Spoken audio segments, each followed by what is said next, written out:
Peko, serkku perkele. Perkele. Peko, perkele. Mitä siitä on nyt 4 vuotta? 4? Maailmaa nähnyt mies.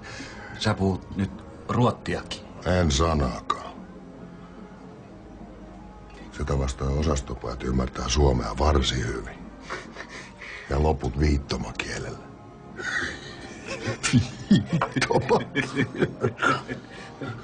Se oli tasan viimeinen kerta, kun mä istun. Tästä lähtien mä jätän mitään puolitie. Mitä sä tarkoitat? Miten sä tarkoitat? Sitä niin, että yksikään lintu ei laula, jos nokan päällä on muutama kuutio multaa. Ajattelin olla teillä yötä.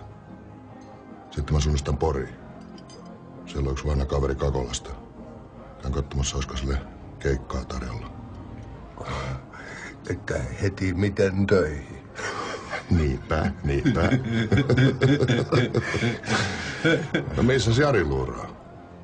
Luulisit, että se olisi tullut serkkumiestä vastaan. Jari, se on kotona vähän kipeänä. No mikä sitä vaivaa? Sattui ikävästi. Pari viikkoa sitten tanssilavalla. Niin?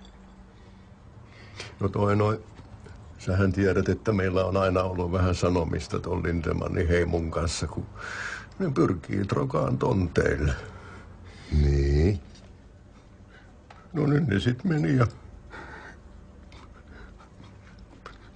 potki Jarista melkein ilmapihalle. Se on huono. Saatana tikit ja kaikki. Voi perkele. Voi perkele. Ei oo totta. No mikä no? Lindemani perkele. No jopa sattu sopivasti. Eikä älä perkele. Olisiko pojilla tulta heittää? Mitä sie maksat? Lähtisikö vitosella?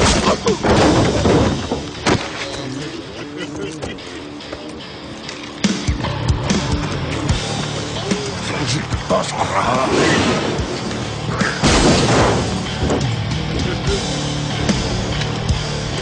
Nyt ja karsi! Näin on.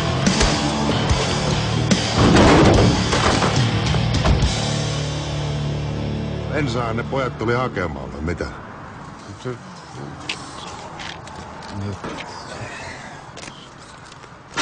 Ysi vitosta ne vissiin nää ruottalaiset homopelit imee, vai kuinka?